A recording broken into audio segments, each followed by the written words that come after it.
Hello, it's Anthony Chadwick from the Webinar Vet, welcoming you to another episode of VETchat. And I'm really pleased to have an old friend on the podcast today, Ben Jamieson and his wife Louise, who are the founders of the Home Visit Pet Care. It was great to see Ben reaching out and connecting again. I think you were with us probably pre-pandemic, wasn't it, with Oh, yeah, marketing and so on. yeah. Time flies very quickly. I was at the Southport Flower Show on Sunday, taking my mother-in-law, and we said, "Oh, it was 2 years ago." No, it was 3 years ago. So time always flies. But great to see you here as well. Great to be here. Thank you. Just to perhaps take some time to do some introductions, because Ben, you obviously worked with me from a marketing and tech perspective. And I remember at the time, Louise was a vet nurse and is still a vet nurse, but things have developed obviously over that time where you basically founded the Home Visit Pet Care Centre. Perhaps talk to us a little bit about that, Louise, and then we'll get Ben in to sort of introduce what he's been getting up to and take it from there. So you were obviously working in practices in the northwest of England. Yeah. What made you make this change to go self-employed? Um, yeah, generally just feeling burnt out. A lot of the practices you're doing sort of 12-hour shifts on your feet all day. Obviously I'm getting a bit older now. It's it's a lot more than it used to be. And I've got a family, so you want that sort of work-life balance as well. And it actually just came up from like a friend asking me, "Oh, can I just pop round and do the pet's nails?" So it started off quite small, and for like the first year when I started the business, it was basically just doing nursey bits, sort of nail clips, anal glands, all that sort of thing. And then with how much demand and requests for vet appointments, I asked my friend Catherine, who locums, and she started doing a day a week for me, and that's just sort of snowballed, and now we're very busy. And so, did it really just grow from word of mouth? A little bit. I think at the beginning I was sort of just putting up Facebook posts saying, look, this is what I'm doing, and posting in groups, and then you sort of get that word of mouth, and people generally, I think a lot of my clients connect with me because they see me all the time. So it's Mm. that sort of continuity. A lot of them like seeing the same nurse. And yeah, they do spread, that people tag you on Facebook saying, oh, you've got to get Louise out to see you, Oh, which is great. nice. I do agree that continuity is so important. And I think also, we have to get the work-life balance right for people. If you're working 12 hours and you haven't had time to go to the toilet, Yeah, never mind have a lunch break, that just can't be right. And we need to be better at doing that. I hope that yeah, things are improving, but it was certainly something I took seriously when I had my own practice, that people had breaks, yeah, that we shouldn't be that hectic. But then sometimes I wouldn't lead from the front, in that I'd get to mid-afternoon. Obviously in your 30s and 40s it's a bit easier, but you'd go, literally I haven't stopped, yeah, literally I haven't had a pee, mm, literally I haven't drunk. yeah. This is not a Because sensible some way of practices, I feel working. that the lighting is obviously awful. And some of them don't have any windows to the Yeah, outside. It's all a bit artificial. A lot of the practices I've been in, the staff rooms like just at the end of prep, so you don't even have that sort of separation, and the phone's ringing yeah. all the time, so you don't really feel like you have a break even when you have one. It's really nice. The PDSA local to us was opened up, and they have a garden outside, Mm, which they've developed into a sort of rewilded, with trees and with wildflowers, and they can take the dogs out there for exercise as well. But there's definitely areas just to go out and sit yeah, out, take in, the fresh air, as fresh as it can be in the middle of yeah, Liverpool, and have a bit of time for yourself, etc. I think this is really important, to kind of decompress and have a break before you go again. Because if you're trying to work for 12 hours, the reality is towards the end, the quality of your work obviously deteriorates as well, doesn't it? yeah, So it's not good for the pets either. mm, yeah, definitely.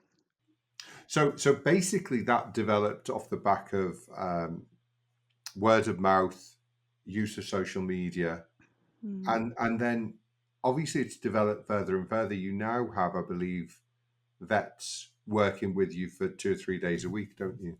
Yeah, I've just taken on a part-time nurse because I was that busy as well, because we send a nurse out with the vet. So on those days, I was like, oh, well, I can't fit my nurse appointments in anymore. So we've got that busy that I needed an extra nurse. But yeah, I really do need a permanent vet. I have been trying to find one, just by posting on Facebook, but we've recently just started advertising because it's getting quite urgent. Ah, brilliant. And it's interesting because obviously we got the Vet Surgeons Act came out in '66, but that was just a revamp of a previous act. So, the Yeah. act is, well, over 60 years old.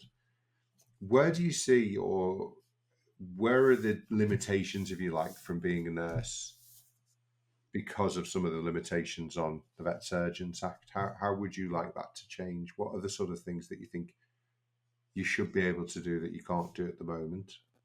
I mean, there has been times where obviously we'll go out and do a urine sample and that pet needs some antibiotics, but then they've got to see the vet first, and then well, I've only got a vet in a few days. That can be difficult sometimes. Yeah. Um, and obviously with the new flea and worming rules coming in that they have to be seen every 12 months or every time they change treatment. Um, but because we've brought in these new health plans where they can have more home visits from the vet, which are included, it's sort of helped that situation a bit. And having a vet more regular does help.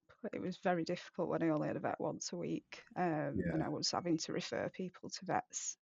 Obviously, it's quite collaborative. I would imagine, you do have, you go to see a dog with rotten teeth and you've got to pull 10 teeth out. You can't do that at a person's Yeah. home. So you've got to refer into practices. So I presume you develop quite nice relationships with a few of the practices around where, you're based Yeah, in Wigan. I have good relationships, especially with practices that I've worked at. Obviously, in the area, there's a lot of nurses that know me, so when I do get in touch, it's Yeah. good to have that relationship still. And they say, "Oh, it's Louise," so we'll Yeah. sort we'll sort it out. I do get I do get a lot of practices actually referring things for me to do at home because they're having Yes. difficulty doing it in practice. So, obviously nervous dogs and cats, 'cause clients can't get the cat into a basket. We have started doing, I think I've had it about a year now, we do blood pressure monitoring at home, Which generally is better than because, in the practice, yeah, obviously, as well. yeah, a lot of the vets say it's obviously going to be more accurate at home because the Yeah. pet's in their own environment. So that was another nice thing that we was able to offer them. Ben, you wanted to come in there. Oh no, no, look, Louise answered. I was going to say that when we originally started, that some of the practices kind of you felt a little bit of nervousness from them, about this Yeah. mobile practice setting up in their area. Is it a competing business? But as time's gone on, it's actually a complementary business to the Yeah. local practices, and a lot of them have understood that. And I think over the past 12 months, as Louise just mentioned, they are referring people to us as much as we are referring people to them. That's more of a new thing. At first, there was a bit of hesitancy, but as Louise has hired more locum vets, those locum vets are working in the same local practices. Yeah. So, and again, that gives the continuity. If she refers somebody to a local practice, then they can quite often see the same locum vet in Yeah. both times, and we know where they're working. So that's worked out really well. And some of the practices have had things like requests for home euthanasia, which they can't deliver on, are unable to provide that service. And sometimes it's necessary. Sometimes the client is unable to travel. They might be elderly, they might be vulnerable. There are Yeah. lots of reasons why they can't travel, or the pet itself might struggle to travel. Cats, for example, famously don't like going into a veterinary practice. And whereas, so a lot of the time, these practices are now referring to us for things like home euthanasia or follow up on surgery, things like that. So that relationship has grown and grown. And we've also partnered with some emergency home visit vets as well, who will do the same service as us, but in our out of hours. So if there's an emergency in the middle of the night, and a lot of our clients are elderly and vulnerable and can't travel Yeah. to it, literally can't. So if there's an emergency in the middle of the night, we don't deal with emergencies. We're routine and preventative, but we have got a service that we partner with who will go out at 3 a.m. in the morning if there's an emergency and kind of deal with it in the person's home. So we've got the continuity of home service as well there. Yeah, no, that's brilliant. I mean, I remember when I had my own practice and in Liverpool, and quite often I would get people ringing up asking for a euthanasia from home. Their own practice, wasn't prepared to do it. And I always felt the euthanasia was such an important consult. I'd definitely do it for my own clients. And if it wasn't a ridiculously far distance away, I'd try and do it for other people, because when the animal is in pain, if you can take that pain away, it's a very rewarding part of the job. And it's the one part of the job where, I did dermatology. I would do some really great diagnoses. I'd get the pet better. Thank you very much. You actually have a euthanasia. You put the dog or the cat to sleep, and a day or two later, chocolates, flowers, chocolates, wine are coming in. You're getting thank you cards and so on. So I think it is one of those areas that people really appreciate if we can go the extra mile. And of course, we're seeing these develop all over the country. The kind of euthanasia services, just as that, whereas obviously you're broader than that. But it must be very satisfying to be able to go out and do that in the comfort of people's home, on the couch with their favorite blankets. It's all Yeah. those things that make it so much nicer for the client, but more importantly for the pet as well. Yeah, you mentioned thank you cards. We've got in the kitchen at home. We've got all the thank you cards. Some of them would make you cry if you read Yeah, them. They're so people are so grateful for the kind of the dignity that's offered yeah, in there. The dog or the cat's in its own blanket in its own home. yeah, It's not being put on it. Sometimes might be put on a bus in the rain in a crate and taken to a yeah. practice and then sitting in a waiting room, sometimes a clinical environment. Whereas in your own In home, the car, it's a whatever. yeah, it's a much more dignified service, both for the owner and for the pet.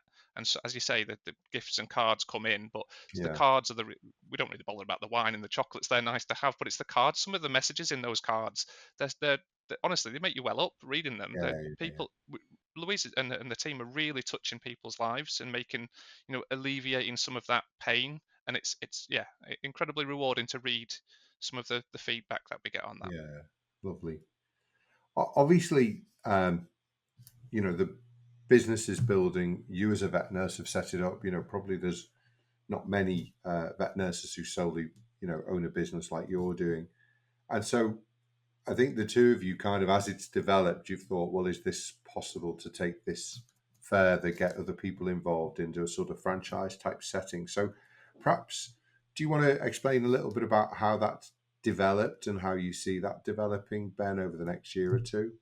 Sure, we didn't set out to do a franchise model. The original idea was to get Louise a better work-life balance. She was Yeah, feeling the strain, feeling the burnout, as she's mentioned. So it was about getting her into a comfortable position where she could work without the kind of the stress of the traditional practice. Um, as that moved on, we kind of optimized everything, improving, getting a different practice management system that was more efficient, sorting out accountants, sorting out insurance, and all these problems we kind of had to figure out as we went along. And as we've gone, I wouldn't say we've figured it all out, but we've figured out how to take a nurse or a vet and turn them into a successful mobile practice. And thinking about it, it's like, well, if we know how to sort out insurance, how to sort out the accounting and VAT and all of these problems which any nurse or vet would have to overcome in starting their own practice, why can't we help other vets or vet nurses who are in similar positions, feeling the similar feelings that Louise was feeling and looking for another way out? I mean, we know that the veterinary industry's got one of the highest suicide rates of any industry in the UK, and the dropout rate is incredibly high, especially amongst things like senior nurses, people who've been in the industry for 5, 10, 15 years and are leaving the industry, not because they don't love vet nursing, but because of the conditions. So seeing that, we're thinking, well, we can offer that same kind of answers to all of these hurdles. So allowing, because I've kind of done that on the side with Louise. So I've been trying to enable Louise to go and do what she does best, which is look after pets and their owners, and without having to worry about tax and how to do pricing and what practice management system. So I've picked up that kind of business administration side of things, and had to figure it out as we went along. But now that I think we've figured most of it out, we could easily apply that to another nurse or another vet. And it just seems like quite an obvious thing. There's so many vets and nurses out there who I think would be screaming for an opportunity like this. And it just makes sense. I think not only does it make sense for us, but it makes sense for the country, because I don't believe there is a good provision of mobile pet care in the UK. I think it's more accepted overseas. I was told that in France, for example, it's more common to have home visits. It's a kind of a more established industry. Whereas in the UK, it's actually quite rare that a practice would do home visits. Most of them generally would refuse. So we found that there is a big gap in the market here. And you asked earlier about how it grew and the marketing involved. I mean, as you mentioned, I'm a marketer.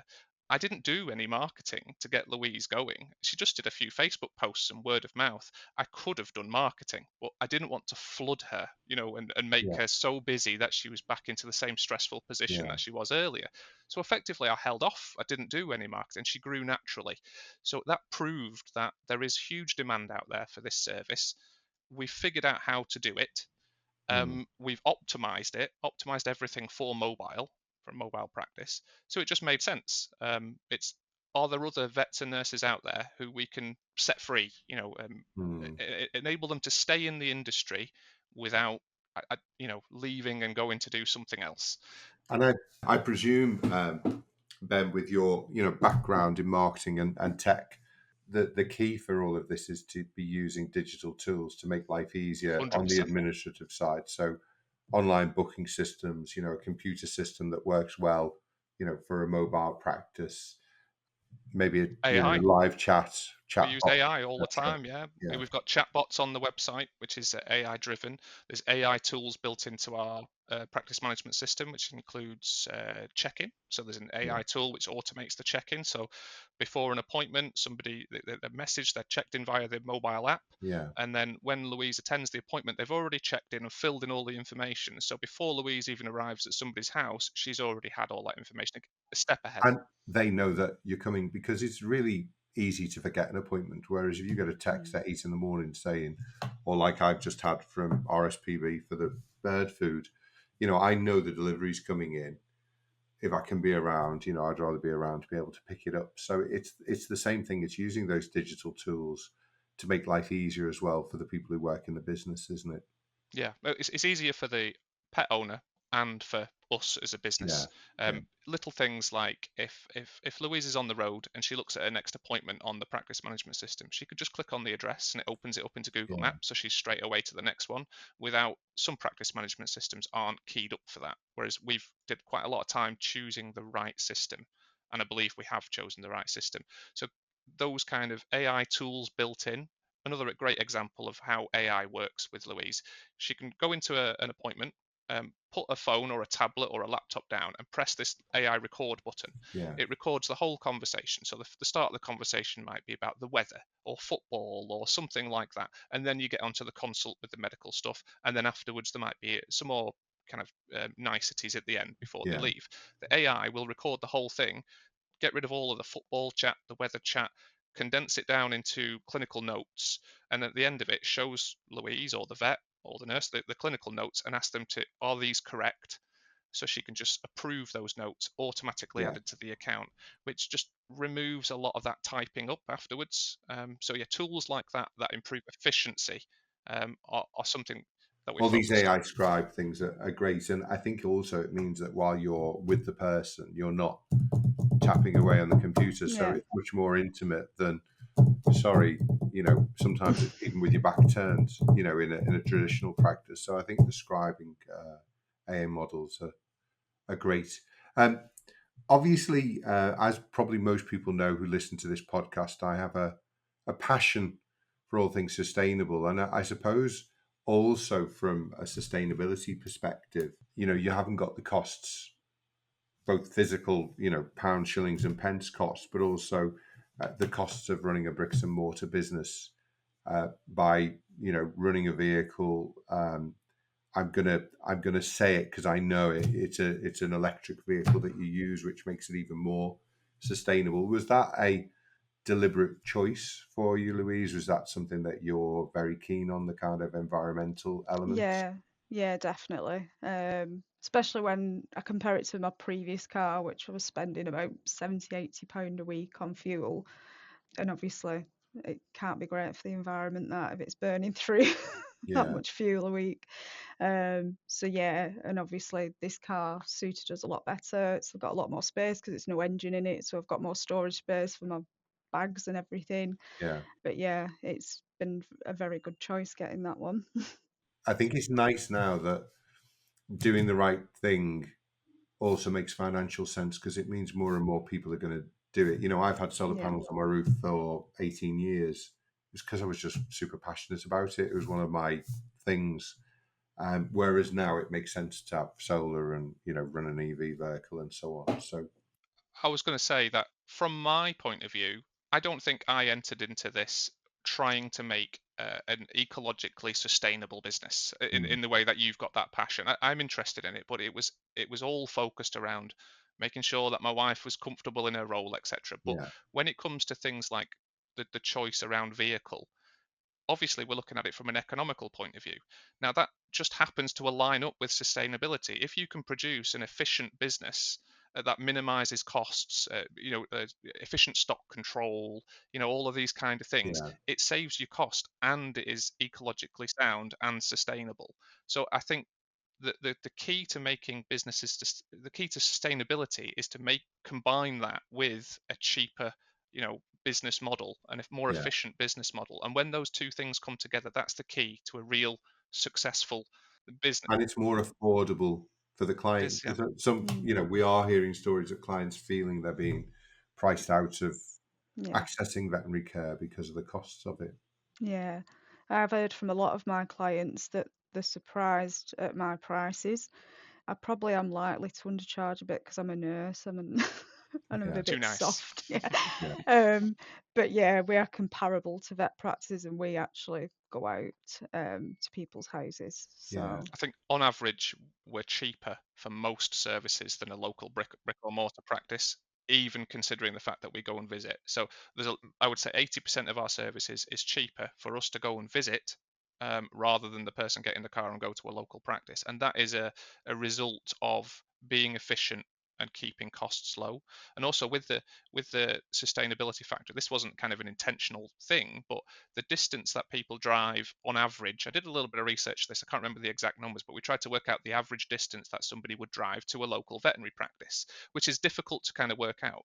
But the way that we plan Louise's day is efficiently, because we want Louise to be efficient. So again, it wasn't for a sustainability reason, it was for we don't yeah, want Louise driving around all day. So we will yeah, group people in certain areas where we can.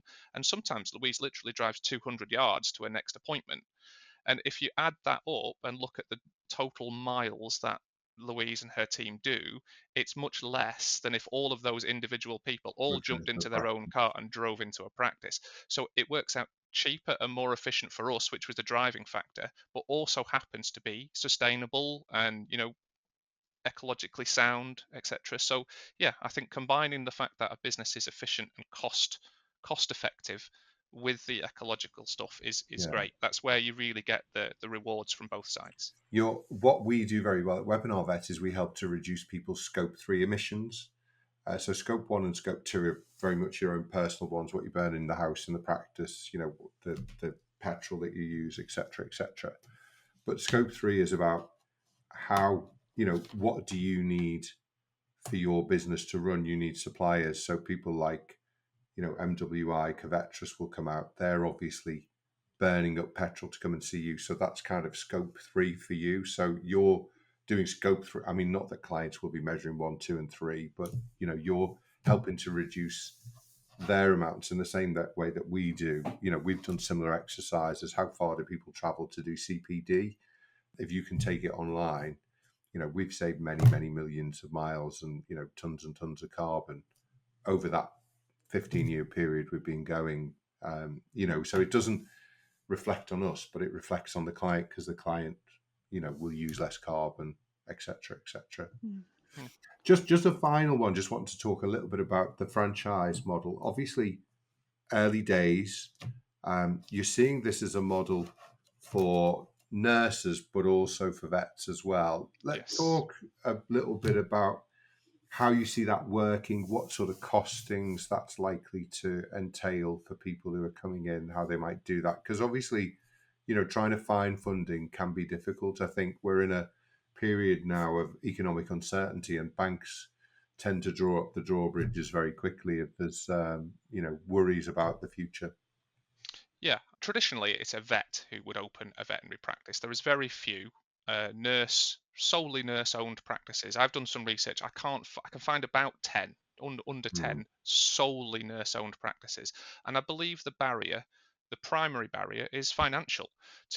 If you wanted to start your own practice as a vet, you would generally need £500,000 or up to be able to get that brick and mortar practice going, and that's quite a conservative number. I've seen numbers far in excess of that, mm, which usually involves a vet getting a loan and then investing into the business.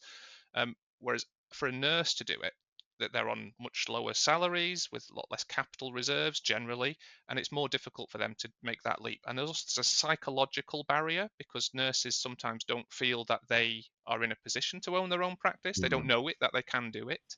So, but with the no brick or mortar, the costs are so much lower. The barrier to entry is reduced significantly.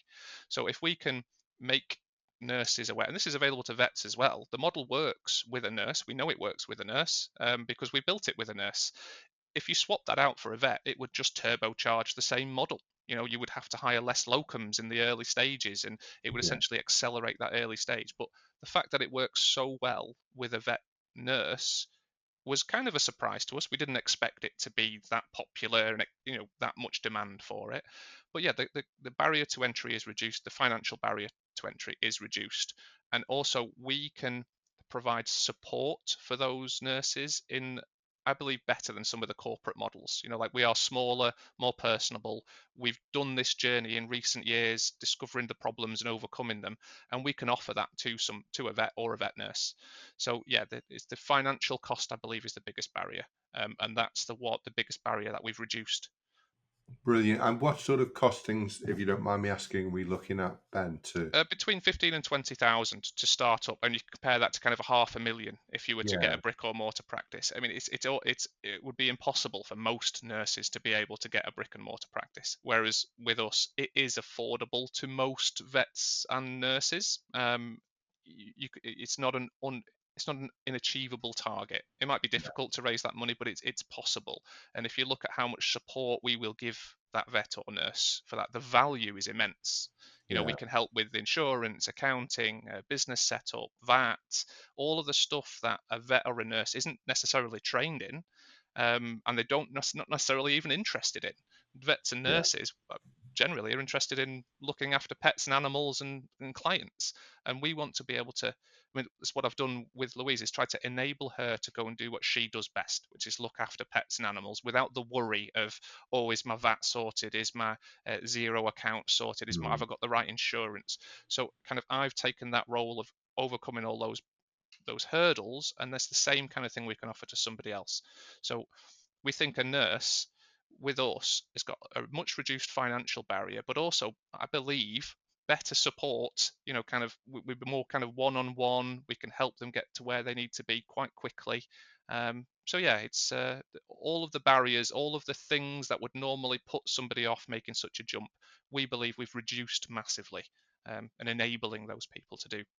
You know, Obviously, if people are interested, we can perhaps put your email addresses underneath the podcast so people can see that in the description. They can get in contact with you. Presumably, there's no charge to have a chat, is there? No, we've got two websites. We've got Home Visit Pet Care, which is Louise's website, which is for clients, but we've also got ukveterinary-franchises.co.uk, which is that website is for vets or vet nurses who are potentially interested. If they've got any questions, they can read about it on there, and our contact details are on there. There's also a quiz on there, which will, if a vet or a nurse thinks maybe this is for me, but I'm not sure, they can complete the quiz, and it's like a suitability quiz. Yeah, How will this fit with you? And it take you about 5 minutes to complete, and it just at the end of it you will get an email back telling you how suitable this kind of opportunity would be to you. Is it a good fit? yeah, Is it a bad fit? So that's probably the best way to find out more. brilliant. Thanks, Ben. And thanks, Louise. Louise, it's been lovely speaking to you, finding out how well you've done with this. And also, I think it's so important that we are open to change, to disruption. Again, certainly when I started Webinar Vet, there was no online space. It was kind of recognized that the only way you did training was you went off somewhere to do it. And, the big traditional companies were quite happy with how it was going. So there was no online space and, we disrupted that. And I think it's really important that we don't just say, well, that's the way it's always been done, so we should always do it that way. So thank you for being a fellow Thank you. disruptor, Thank you. changing things around a bit. And I'm so pleased that it's going successfully for you, both from a personal perspective and a well-being and work-life balance perspective, but also you're making some money in it as well. And Ben, lovely to see you again. It's been a while. Likewise. Pleased that things are going so well. And good luck for the future, and let us know how you do. Thank you you. ever so much. Good luck to you as well with Webinar Vet. Thanks very much. Thanks. And thanks everyone for listening. Hope to see you on a podcast or a webinar very soon. Take care and have a great rest of the day.